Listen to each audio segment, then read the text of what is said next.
Ya lo tenemos en línea a Maximiliano Sortino, que es el director del área de micología y también es doctor en ciencias bioquímicas de la UNR. Ya hemos charlado con él, así que le damos de vuelta la bienvenida. ¿Qué tal, Maxi? ¿Cómo estás? Buenas tardes. Hola, ¿qué tal? ¿Cómo están, Analía? ¿Cómo están todos? Bueno, ¿Cómo andás, sí. Maxi? Te Ahí hago una está. pregunta. Yo justo hablaba Sí. de los hongos que están en la base de los pinos. Y supongo que hay hongos de la piel. ¿Son todos de la misma familia?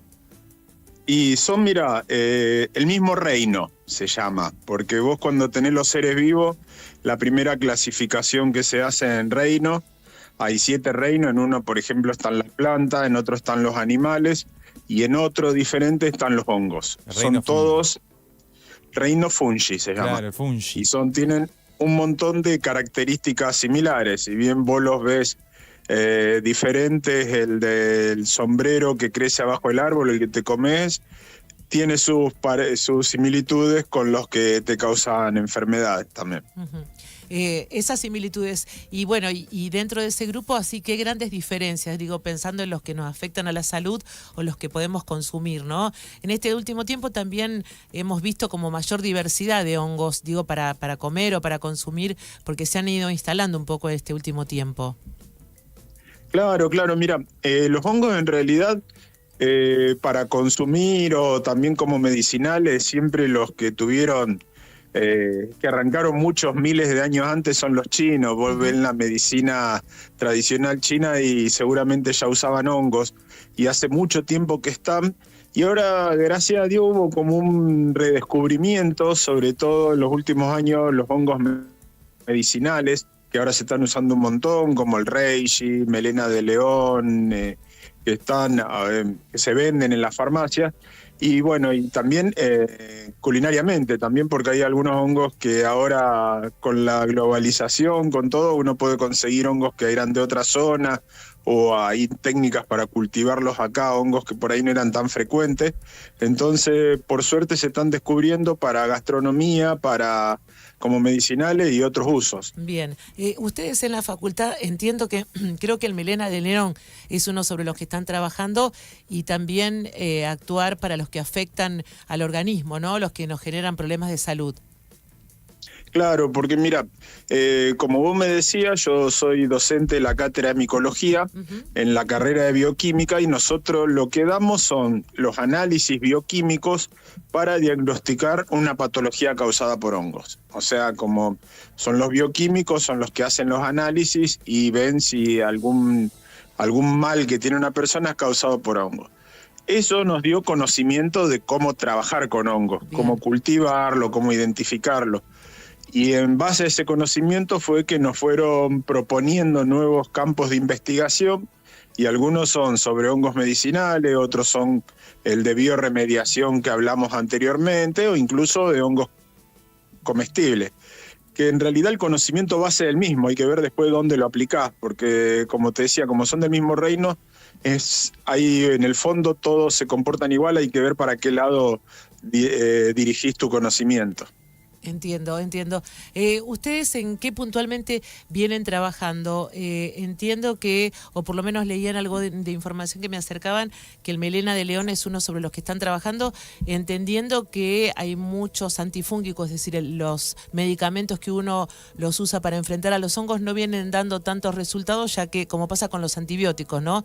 El organismo se va acostumbrando y no es la misma respuesta o efectividad que tenía antes.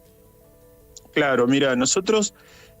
nuestro proyecto de investigación en el que yo vengo trabajando hace más de 20 años, que todo mi grupo de investigación hicimos nuestras tesis doctorales, inclusive, y ahora estamos en nuestros proyectos dentro de CONICET y otros lados, en búsqueda de antifúngicos.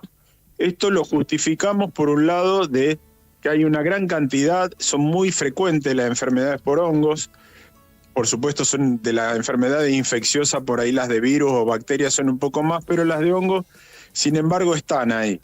Si vos ves las publicidades en la tele, ves que hay muchos publicidades para el pie de atleta, muchísimas, para las uñas, con hongos, y también para la candidiasis vaginal.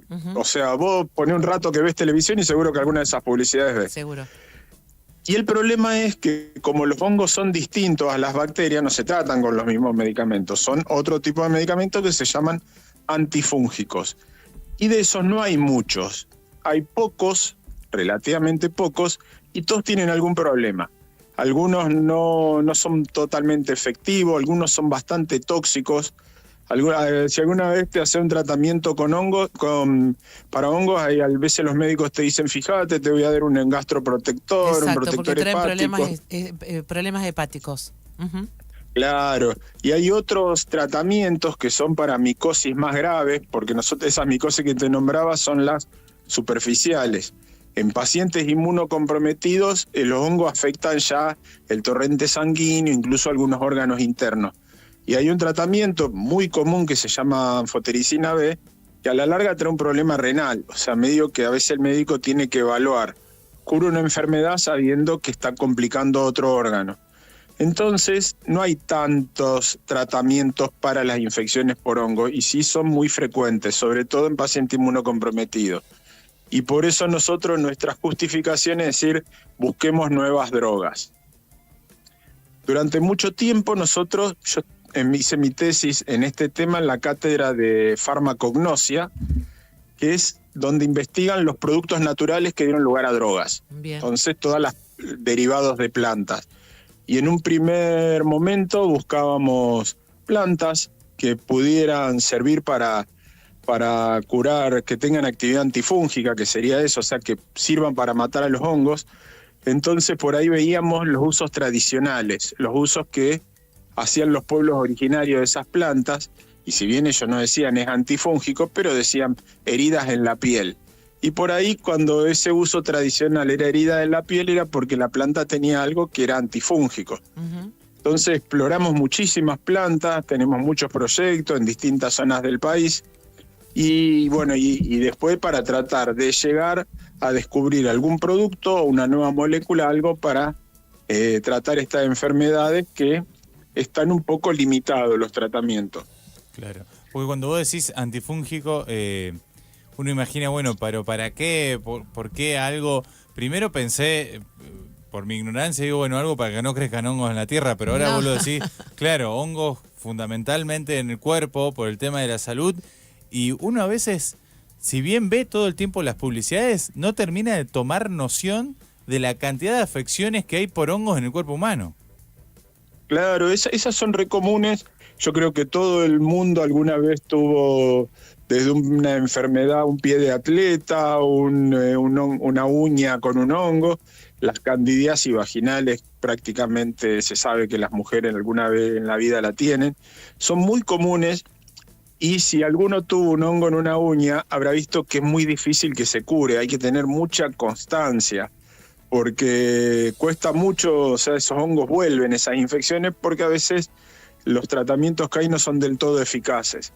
Entonces, por eso hay una industria farmacéutica que está tratando de desarrollar nuevas moléculas que tengan esta actividad, Claro. nuevos medicamentos con este uso. Estamos charlando ahora mismo con Maxi Sortino, director del área de micología. Él es doctor en ciencias químicas aquí en la UNR. Maxi, a modo, te saco un poquito del tema para hablar de algo que nos surgió acá en producción y charlamos entre todos. Hay una serie que se llama The Last of Us, no sé si la pudiste ver. Sí, mira, tengo comentarios sobre esa serie, sí, tal cual. A ver, desarróllelo, porque te íbamos a preguntar, estábamos charlando incluso con Ele. Ele, vos jugaste al jueguito de Last of Us. Claro, y yo le decía, bueno, un gusto, Maxi. Primero que nada, le contaba a Gaby que yo jugué el juego de la Play y es un poco distinto al de a la serie. Bueno, pero vayamos al argumento. Es que hay un hongo que aprende a vivir adentro del cuerpo y que domina el cuerpo por el calentamiento global, por su adaptación, qué sé yo. A ver, le preguntamos al profe si lo estamos contando bien. ¿Va por ahí? Claro. Sí, mira, la serie yo mucho no la vi, supe de eso, y nosotros es un tema que yo lo uso un poco como enganche, viste, en las clases, bien. Porque por ahí vos decís, mirá qué bueno que los hongos. Justamente esta semana estamos teniendo en la facultad lo que se llama la Semana de la Química y la Biología, y vienen alumnos de la secundaria, y pusimos hoy una diapositiva de eso, y se ve que estos chicos no conocen la serie, viste que las nuevas generaciones miran más TikTok que otra cosa, pero para mí un gran enganche. Como la historia con The Last of Us. Hay un hongo que se llama Cordyceps, que también es un hongo medicinal, algunas variedades, que infecta a las hormigas. A las Cuando hormigas. las hormigas las infecta, las hormigas se vuelven zombies. O sea, dejan de pensar y, o sea, tal cual, viste, como un zombie, se Eso no es vuelven ciencia unos ficción, es la autómatas. realidad. Eso es cierto, eso es Ah, cierto. mira. Si lo busquen Cordyceps y hormiga y lo van a ver. Las hormigas infectadas por este hongo se vuelven zombies y ¿para qué lo usa el hongo? Para diseminarse. La hormiga empieza a ir por distintos lugares Sí. y va dispersando los elementos de reproducción del hongo, que se llaman esporas. Lo que hicieron los autores de las hojas es dijeron que había una transformación de ese hongo para cambiar de su afectado, que eran las hormigas, a los humanos. Bien. Entonces, con esa misma lógica, un humano afectado por este hongo se volvió una especie de zombie autómata y bueno, había como un apocalipsis, una historia apocalíptica así de pandemia y devastación humana. Claro. O sea que tiene una parte basada en algo que sí que realmente ocurre y que son estas hormigas zombies afectadas por estos hongos. Claro, o sea, tomaron la ciencia y de repente hicieron una película. Ficcionaron un poco, Ficcionaron, pero es en base a cosas reales. Eso es loquísimo. Como una Claro, hormiga es como que vos decís, ¿puede ocurrir? Y yo no te digo que no. Ciencia, Es medio bueno. difícil porque tenés que pasar de una hormiga, un hongo de que está viviendo una hormiga, adaptarse a un humano. Claro. Pero con esa lógica podría ser. Claro, Maxi, bueno, ahí iríamos al concepto literario de ciencia, o sea, de ciencia ficción. O sea, es una ficción a partir de Exactamente. toman un dato científico que es verídico, pero luego hacen una ficción que es esta suposición, hasta una posible hipótesis científica podría tratarse de ese modo. Maxi, si tenemos el Fúngico. el antifúngico, ahí podemos Podríamos. resolver las tofas. Claro, sí, ahí por eso nosotros acá siempre decimos, nosotros empezamos nuestros proyectos a los hongos tratándolos como malos, porque los queríamos matar, después nos surgieron proyectos donde los hongos eran buenos, donde los usamos como medicinales o para biorremediación y acá de nuevo como malos. Tenemos para matarlo y para hacerlos vivir, de las dos formas. Ah, bien. Depende del contexto. Depende, sí, y depende del proyecto. Claro, exacto. Cuando nosotros empezamos a dar clase, le hablamos de los hongos y le decimos, son buenos para esto, no tendríamos vino y cerveza si no fuese por hongos, porque las levaduras son hongos Claro. y son las que fermentan lo que uno le pone, ya sea el jugo de uva o la malta para transformarla en vino o cerveza. Y después tiene hongos malos, hongos que, o sea, malos, al hombre nos perjudican. Claro. Hay hongos buenos como el que produce la penicilina. Si no fuese porque un hongo produce la penicilina, nos moriríamos de enfermedades causadas por bacterias, porque fue la primera línea de antibióticos fue a partir de la penicilina. Y después tenés hongos como estos que te causan patología o que liberan toxina en los cultivos y ese cereal después no se puede consumir porque son tóxicos para el que los consume. O sea, tiene un campo de aplicación terrible los hongos. Bien. La verdad que Vemos que ese reino fungi es como muy amplio, ¿no? Como nos diste una pequeña clase para meternos un poco y entender que aparte de los que vos arrancabas, Gaby, diciendo los que podemos comer, hay muchos que afectan a la salud y desde la UNR están trabajando en el tema. Bueno, Maxi, como siempre, micrófono abierto para contar qué hacen los investigadores. Gracias por el contacto. no, gracias a ustedes por darnos un lugar de poder contar todo lo que hacemos, todo lo que hace la ciencia del país, porque si bien la situación de la ciencia ahora está muy mal, nunca anduvo excelente, pero siempre con muchas ganas de trabajar y con mucha creatividad y tratando de ponerle todas las ganas a esto que nos apasiona. Maxi, muchas gracias. Bueno, gracias a ustedes. Hasta luego.